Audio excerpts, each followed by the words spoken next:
पिछले कुछ दिन पहले एक वीडियो वायरल हुई थी जिसमें टंडन जी कह रहे हैं मेरी टिकट कट जाएगी या दिलवा दोगे, ऐसा कुछ कहा था उनने। तो एक सोचो, एक विपक्ष का व्यक्ति अपने विरोधी से ये बात कह रहा है तो हम इसका क्या मतलब समझे। हम इस बात का क्या मतलब समझे कि इतने सालों से दोनों एक दूसरे के प्रतिद्वंदी रहे, एक जिला अध्यक्ष रहे कांग्रेस के, चुनाव भी लड़ा मलैया जी के विरोध में, पिताजी भी कांग्रेस पार्टी की विचारधारा से रहे, मलैया जी भाजपा की विचारधारा से। दो विचारधाराओं की लड़ाई है दमोह में, दो पार्टियों की लड़ाई है। और ये कैसे संभव हो जाता है कि दोनों ने एक दूसरे के खिलाफ आज तक एक सिंगल बयान भी नहीं दिया। एक दूसरे में क्या कमी नहीं रही, एक दूसरे के क्या कार्यकाल में कमी नहीं रही, क्या एक दूसरे पर कोई आरोप प्रत्यारोप नहीं रहे, सब होता था। लेकिन आप हमें सिंगल, मैं बड़ी जिम्मेदारी से कह रहा हूं, कोई सिंगल हमें बाइट बता दीजिए, कोई सिंगल स्टेटमेंट बता दीजिए, कोई सिंगल पोस्ट बता दीजिए कि एक दूसरे के खिलाफ लिखी गई हो। हम कैसे माने कि एक दूसरे के खिलाफ चुनाव लड़ रहे हैं? नहीं है, जनता को मूर्ख बनाया जा रहा है, बिल्कुल शुद्ध मूर्ख बनाया जा रहा है। एक दूसरे के खिलाफ नहीं, एक दूसरे के साथ हैं, और एक दूसरे के साथ भी हैं, खुद के लिए भी नहीं। वो दोनों खुद के लिए भी नहीं है, वो एक व्यक्ति के पुत्र के लिए, पुत्र मोह के लिए दोनों आपस में साथ हैं, और उस पुत्र की राजनीति को संजोने के लिए, उसका भविष्य सुरक्षित करने के लिए इस सारी रणनीति है, सब कुछ है। कहा जाता है कि मलैया जी चुनाव लड़ते थे, टंडन जी का वार्ड नहीं जीत, टंडन जी अपना वार्ड हारते थे कांग्रेस से। हम कैसे माने कि ये एक दूसरे की प्रतिद्वंदी हैं? ये दोनों एक है, दमोह की हर एक जनता जानती है। आज मैं चैलेंज से कह रहा हूं, पिछले जब से प्रचार शुरू हुआ, जब से ये बात कह रहा हूं कि हमें एक सिंगल बयान बताइए। मैं आज कह रहा हूं, अगर एक दूसरे के प्रतिद्वंदी हैं तो एक दूसरे की कमियां बताएं।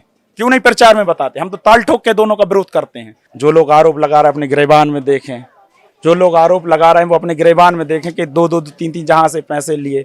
कौन लोग आरोप लगा रहे हैं? जो जुआ सट्टा खिलवा रहा है, या वो लोग आरोप लगा रहे हैं उसकी जो पीछे की पटकथा लिखी, जिनने 35 साल वालों ने, जिनने लूटा है दमोह, गरीब जनता को चूसा है, वो आरोप लगाएंगे। हमने किसी गरीब का पैसा नहीं खाया, हमने किसी मजदूर का पैसा नहीं खाया, किसी किसान का पैसा नहीं खाया। ये क्या आरोप लगाएंगे साहब? इनने चूसा है गरीब जनता को, ये आरोप लगाएंगे? इनकी कोई औकात नहीं है, कोई हैसियत नहीं फालतू के आरोप लगाने की। पहले अपने गिरेबान में झांके ये लोग, अपने अंदर देखें कि भाई साहब हम खड़े कहाँ हैं, हमने क्या किया है। आप दारू बेचवाते पूरे समाज बर्बाद कर रहे हो, आप सट्टा खिलवा के पूरे समाज बर्बाद कर रहे हो। 35 साल वाले जो इस पंचायत की पटकथा लिखी, उन 35 साल वालों ने कितना लूटा है वो भूल गए क्या? ये सब फालतू। उस पंचायत में फोन आया था भाई साहब, एक फोन आया था 10-20 सेकंड के लिए, आदरणीय सिद्धार्थ मलैया का। क्या कह रहे थे? ये मानवता के खिलाफ है। वो उनका बयान था कि द्रकपाल जो कर रहा है वो मानवता के खिलाफ है। अरे मानवता के खिलाफ तो वो है जो आपने किया है 35 सालों में। 35 सालों में वो चीज है मानवता के खिलाफ जो आपने, ऐसे सैकड़ों गांव है जहां आज भी सड़क नहीं बनी, ऐसे सैकड़ों गांव है जहां आज भी ट्रांसफार्मर नहीं रखते भाई साहब। बस वो बैठे रहे घर पर बैठे रहे। और जैसे हम एक उदाहरण बताना चाहते हैं आपको, यहाँ बांसा बेल्ट में आज बैठे हैं अपन। बांसा के पास एक गांव है लांजी में सड़क नहीं है। लांजी के ग्रामवासियों ने मुझे बुलाया, मैंने वहाँ सड़क का मुद्दा उठाया। मैंने ज्ञापन के लिए गांव वालों को लेकर मैं कलेक्टर साहब के यहाँ गया, ज्ञापन दिया। और उसके बाद जब ग्रामवासी गांव लौटे और मैं अपने घर गया, अगले दिन आदरणीय टंडन जी उस गांव जाते हैं और उस गांव वालों को डराते धमकाते हैं। एक मेरा नहीं, गांव वालों का खुद कहना है। तो ये इनका कार्य कर रहा है। एक घटना यहाँ की हुई, एक घटना आपने सोमखेड़ा, आप ही के चैनल में एक वीडियो वायरल हुई थी। तो इनका एक प्रकार से काम कुछ नहीं किया, उल्टा गुंडागिर्दी इनने लोगों पर, जनता पर दिखाई है। तो कामकाज तो अगर वो सिंगल काम बता दे हमें इन 5 सालों का तो हम मान जाएंगे कि वहाँ कुछ किया है। इन्हें कोई काम नहीं किया, बैठे रहे और आज भी बैठे हैं। आज भी वो चुनाव चल रहा है, जब दुनिया जनसंपर्क कर रही है। मैं तो हैरान हूँ, घर घर जा रहा हूँ, हर व्यक्ति से मिल रहा हूँ, हर वर्ग के व्यक्ति से मिल रहा हूँ, और आज भी वो घर पर बैठे हैं।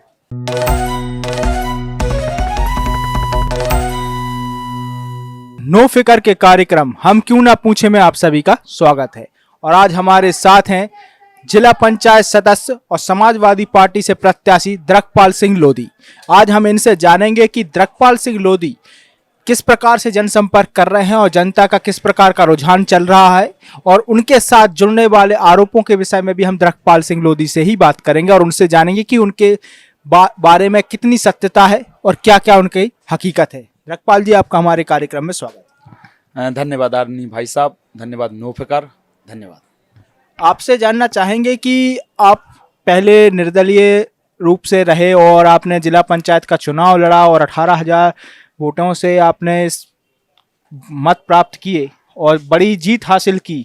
और उसके बाद आपने समाजवादी पार्टी से जुड़े, क्या कारण रहा कि समाजवादी पार्टी से आप जुड़े?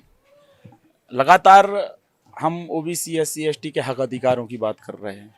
लगातार पिछले कुछ सालों से हमने ज़मीनी संघर्ष किया है, जातिगत जनगणना हो चाहे आरक्षण हो, इन मुद्दों को लेकर। और वही बात समाजवादी पार्टी आदरणीय अखिलेश यादव जी कर रहे हैं। वो सिर्फ बात नहीं कर रहे हैं बल्कि सड़क से लेकर संसद तक मुद्दों को उठा भी रहे हैं पुरजोर तरीके से। यही रहा कि समाजवादी पार्टी, लगता है कि उससे जुड़ने का हमारा जो रहा मकसद यही था। तो जैसे आपने एससी एसटी ओबीसी की बात की, तो आपकी कई सोशल मीडिया पोस्टें ऐसी रही हैं जिसमें आपने सामान्य वर्ग या फिर कहें कि ब्राह्मण वर्ग का भी विरोध किया। इस पे कई बार सोशल मीडिया पर ब्राह्मण वर्ग ने आपका भी विरोध किया, तो ये क्या कारण रहा कि आपने एक वर्ग विशेष के लिए आपने विरोध के स्वर मुखरित किए? नहीं, ये बिल्कुल गलत आरोप है। हम तो एक सोशल मीडिया एक सिंगल पोस्ट बताएं मैं जिसमें मैंने ब्राह्मण समाज को कहीं टारगेट किया हो। कहीं कुछ बात जाती है और उसका मतलब कुछ निकाल लिया जाता है। ये है, हम तो प्रमाण के साथ कह सकते हैं। अगर कोई सिद्ध कर दे कि मैंने किसी पे आरोप लगाया, किसी जाति का किसी समाज पे कुछ आरोप लगा, कुछ कहा गलत, तो भाई साहब ये बिल्कुल गलत है। मैंने कहीं भी एक सिंगल ना तो पोस्ट ना सिंगल वो, हाँ, हक अधिकारों की बात जरूर की है। जहाँ पे कुछ गलत हुआ है वो किसी भी जाति से हमने हमेशा विरोध किया है उसका। अभी आप जैसे चुनाव प्रचार कर रहे हैं, तो वर्तमान समय में विधायक हैं अजय टंडन, तो उनके कार्यकाल को आपने काफ़ी करीब से देखा है। पिछले 2.5 साल से आप राजनीति में सक्रिय हैं और राहुल सिंह वाले स्याही कांड के बाद से आप लगातार सुर्खियों में बने रहे और उसके बाद अभी वर्तमान समय तक आप लगातार राजनीति में काफ़ी जनसंपर्क भी आप कर रहे हैं और जनता की आवाज़ भी उठा रहे हैं। तो क्या देखा उनका कार्यकाल 2.5 साल का कि किस प्रकार का रहा अजय टंडन का कार्यकाल?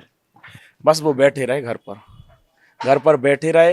और जैसे हम एक उदाहरण बताना चाहते हैं आपको, यहाँ बांसा बेल्ट में आज बैठे हैं अपन। बांसा के पास एक गांव है लांजी में सड़क नहीं है। लांजी के ग्रामवासियों ने मुझे बुलाया, मैंने वहाँ सड़क का मुद्दा उठाया।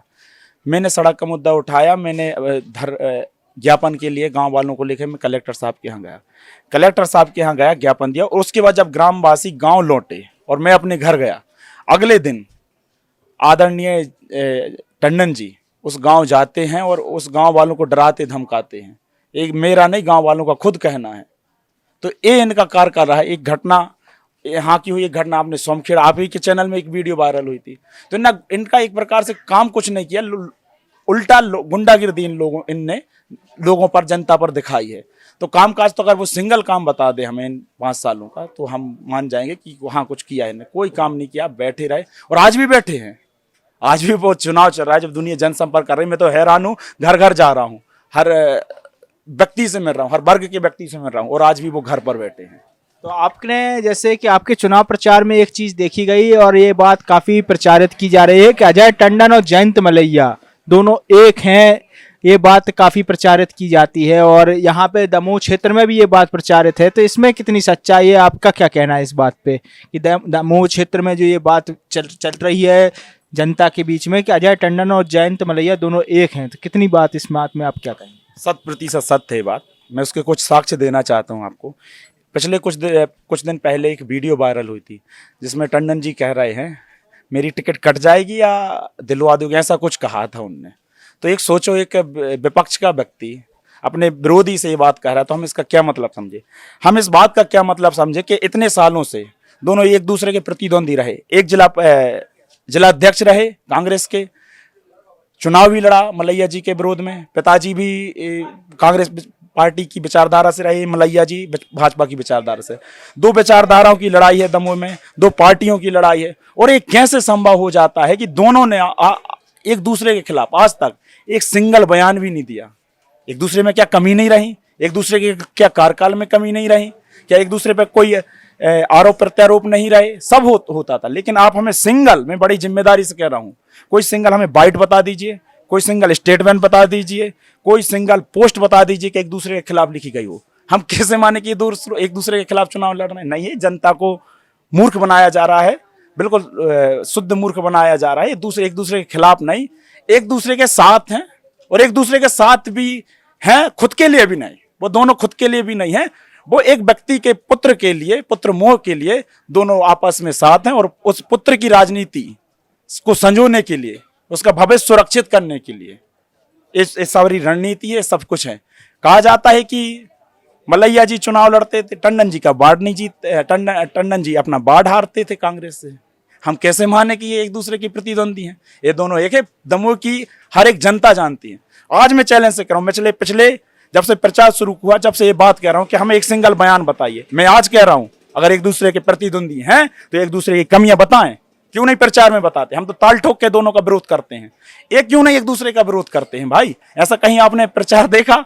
किसी विधानसभा में बता दीजिए कि जो दो प्रतिद्वंदी हैं एक दूसरे पर आरोप नहीं लगा रहा, एक दूसरे की कमियां नहीं बता रहे। ये शुद्ध मूर्ख बनाया जा रहा है दमोह की जनता को।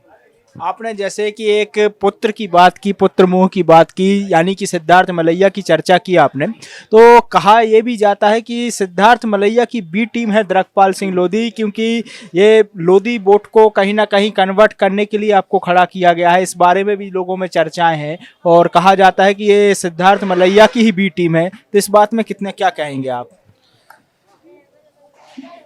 इस बात में 0.1% भी सच्चाई नहीं है।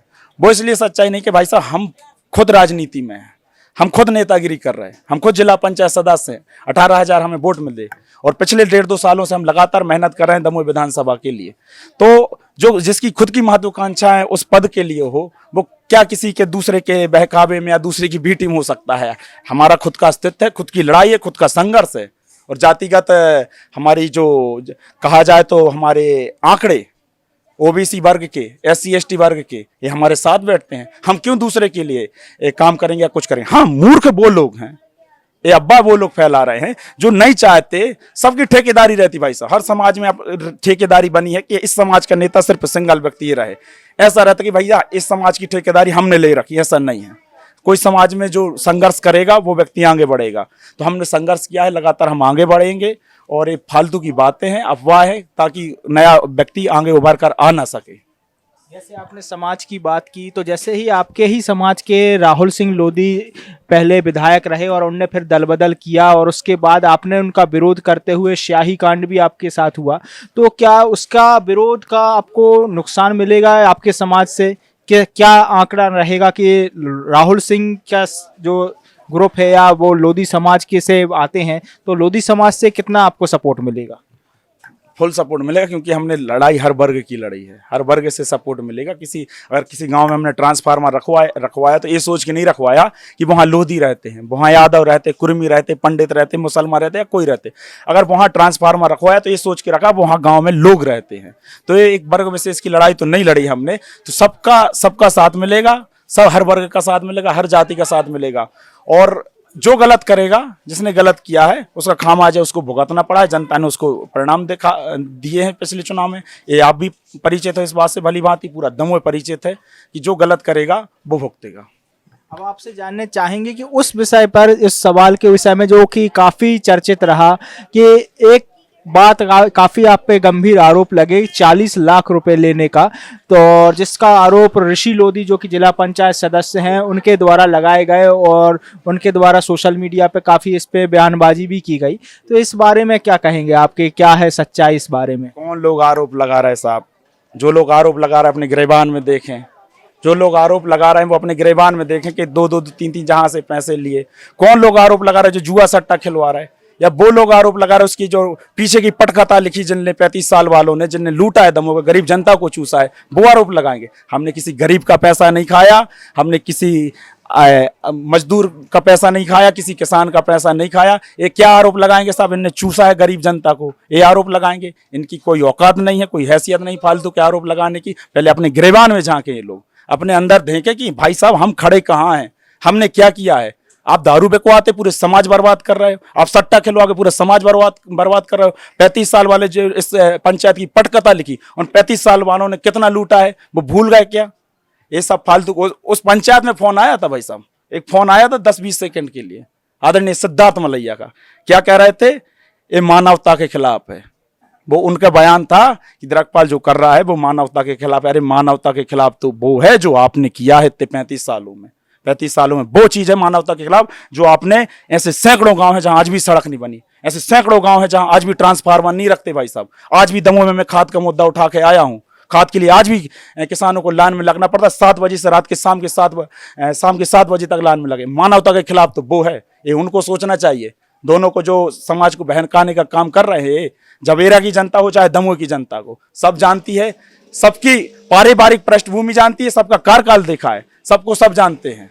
हमने किसी गरीब को नहीं चूसा, गरीब को नहीं लूटा, हम यही कहेंगे। अब आपसे, जैसे कि किसानों के लिए आपने हमेशा आवाज़ बुलंद की है, किसानों के लिए आपने खाद के लिए हो चाहे फसल की बिक्री के लिए हो, हमेशा आवाज़ बुलंद की है। तो अगर आपको जनता का स्नेह मिलता है, जनता का प्यार मिलता है, तो दमोह क्षेत्र के किसानों के लिए क्या करने वाले हैं आप? वैसे एक पैदल यात्रा की थी हमने, लगभग 315 किलोमीटर पैदल यात्रा थी। दमोह विधानसभा की मैं पैदल यात्रा थी, वो यहाँ से भी गुजरी थी, बांसा से होते हुए गुंजी, गुंजी से ऊपर पहाड़ पे से निकल के बालाकोट निकली थी। उसमें प्रमुख मुद्दे थे, जैसा एक मुद्दा था कि अगर जो खाद वितरण होता है, जैसे आज दमोह में खाद की परेशानी चल रही, सैकड़ों किसान परेशान हो, 2 लॉकर बने हैं, वहां से खाद वितरण हो रहा है। हम चाहते हैं खाद वितरण हर पंचायत में हो, पंचायत स्तर पर खादों का वितरण किया जाए।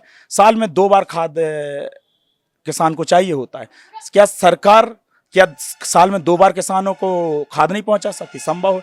ये छोटी छोटी बातें, जैसे ट्रांसफार्मर की बात की जाए, अगर ट्रांसफार्मर किसी गांव में जल गया तो उसको रखते रखते पता चला 10 दिन लग गए, 15 दिन लग गए, ऐसा वक्त लगता है। तत्काल ट्रांसफार्मर खराब हो तो ऐसी सुविधा हो कि वो 24 घंटे के अंदर रख जाए। ये छोटी छोटी बातें, हर खेत में सिंचाई के लिए पानी पहुंचे, किसान तब उन्नत होगा। ये छोटी छोटी बातें हैं, ये हम लागू करेंगे, ये किसानों की लड़ाई को आगे बढ़ाएंगे। हमने एमएसपी का मुद्दा उठाया, हमने स्वामीनाथन आयोग की रिपोर्ट का मुद्दा उठाया, मैंने पैदल यात्रा इसके लिए की। ये सब हमारी बातें, इस लड़ाई को मैं विधानसभा में उठाऊंगा पूरे पुरजोर तरीके से।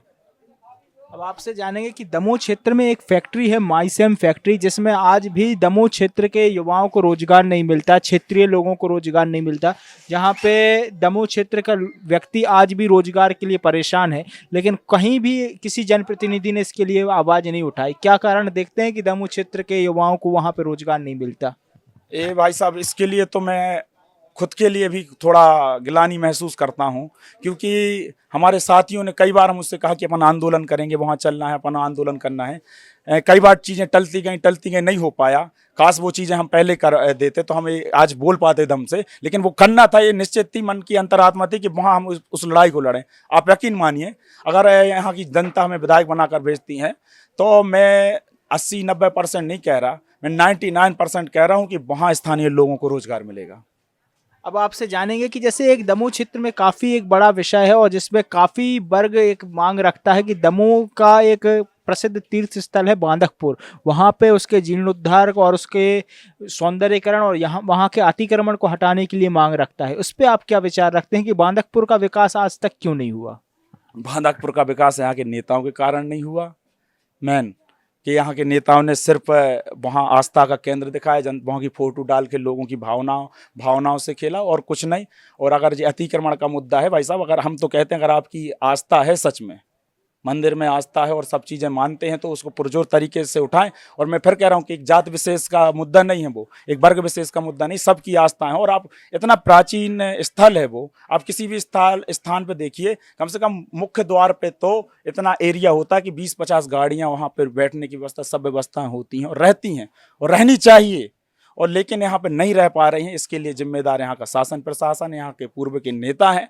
हम तो ये कहते हैं कि जनता में, अगर वास्तव में जनता वहाँ बदलाव चाहती है, वहाँ भोलेनाथ की नगरी में सुधार चाहती है, तो कोरैया फदुआ ले और भैया हो जाओ शुरू, तब वो तय पे सुधार हुई है। जैसे कि एक चीज़ और देखी गई कि पिछले समय पे आप पे कई पुलिस केस आप पे दागे गए और इसका कहीं ना कहीं आपने आरोप केंद्रीय मंत्री और वर्तमान सांसद पे भी आपने लगाया कि उनके द्वारा, और जबेरा विधायक पे भी आपने लगाया। तो इस बात की कितनी सच्चाई रही कि उसके बाद आज के समय में कहीं ना कहीं शांति बनी हुई है कि आप पे अब केस नहीं बन रहे हैं?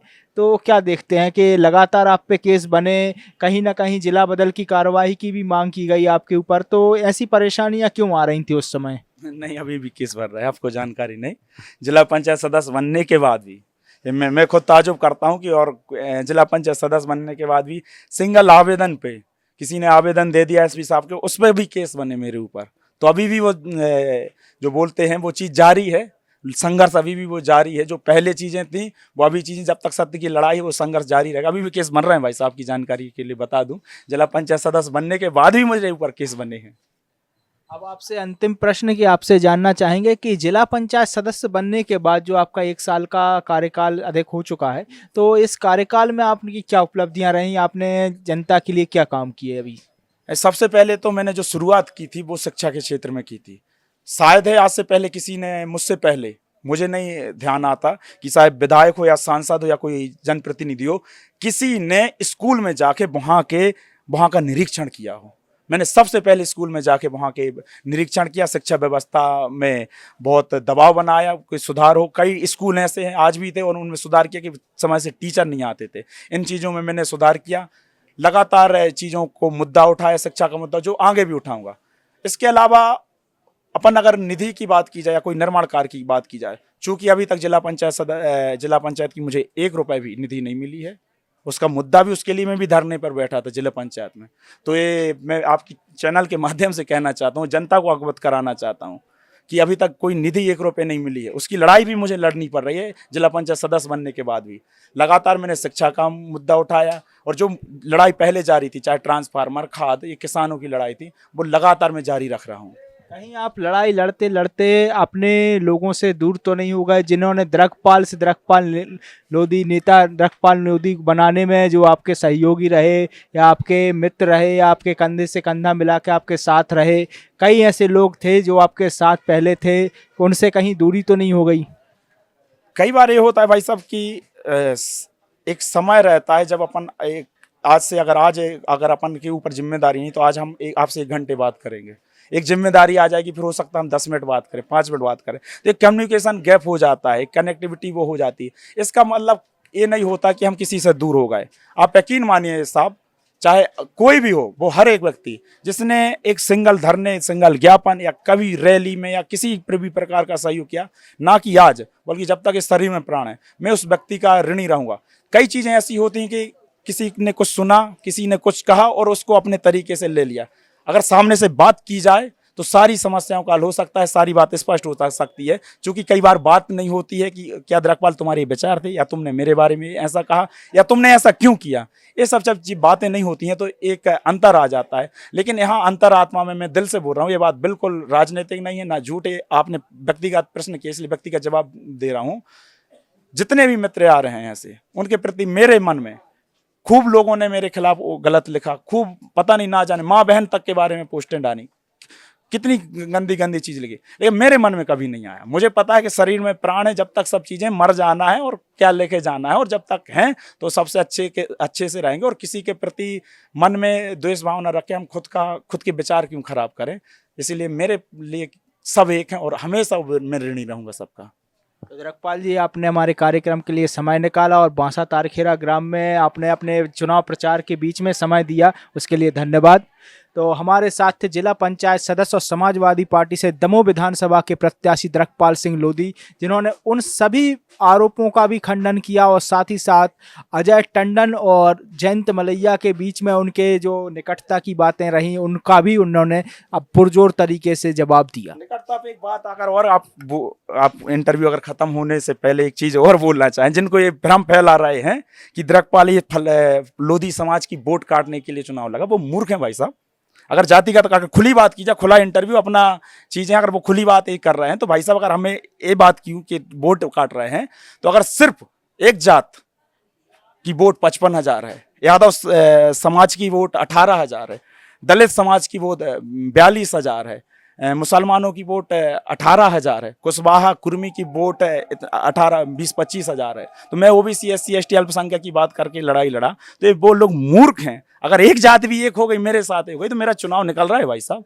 वो फालतू की अफवाहें फैला रहे हैं कि वोट काटने के लिए, वो नहीं चाहते कि दूसरा नेता खड़ा हो। मेरा तो चुनाव निकल रहा है भाई साहब। ये वोट को डाइवर्ट करने के लिए वो लोग फालतू की अफवाह फैला रहे हैं कि द्रकपाल नया नेता ना निकल के आए, इसलिए जयंत मलैया या सिद्धार्थ मलैया ने मुझे खड़ा किया। अरे भाई साहब, अपने घर का पैसा, घर की मेहनत करके, खुद की मेहनत करके घर घर जा रहा हूं मैं, पूरा माँ बहन भाई पापा सब लोग घूम रहे हैं, चुनाव लड़ने जीतने के लिए भाई साहब लड़ रहा हूँ। सामान्य से परिवार से आता हूँ, किसान परिवार से आता हूँ। इतना जयंत मलई और टंडन जी बराबर पैसा नहीं है कि लुटा सकूँ। जितना मुझे पूरे चुनाव में खर्च करना है, उनको एक दिन में वो खर्च कर चुके हैं। तो उनके बराबर अपनी वो तो नहीं है आर्थिक रूप से, लेकिन भाई साहब ईश्वर का आशीर्वाद है, बुजुर्गों का आशीर्वाद है, मेरे क्षेत्र के किसानों का, आप सबका आशीर्वाद है। और ये चुनाव पूरी दमदारी से लड़ रहा हूँ, किसी को हराने के लिए नहीं, खुद को जीतने के लिए चुनाव लड़ रहा हूँ और मैं जीत रहा हूँ भाई साहब। ऐसे समीकरण बन रहे हैं मेरे। तो देख सकते हैं आपकी किस प्रकार सकारात्मक तरीके से, सकारात्मक ऊर्जा के साथ द्रकपाल ने अपने प्रश्नों के जवाब दिए और आपने देखा कि पुरजोर तरीके से उन सवालों के जवाब दिए जहां पर कहीं ना कहीं कई जनप्रतिनिधि सवालों के जवाब देने से हिचकिचा जाते हैं।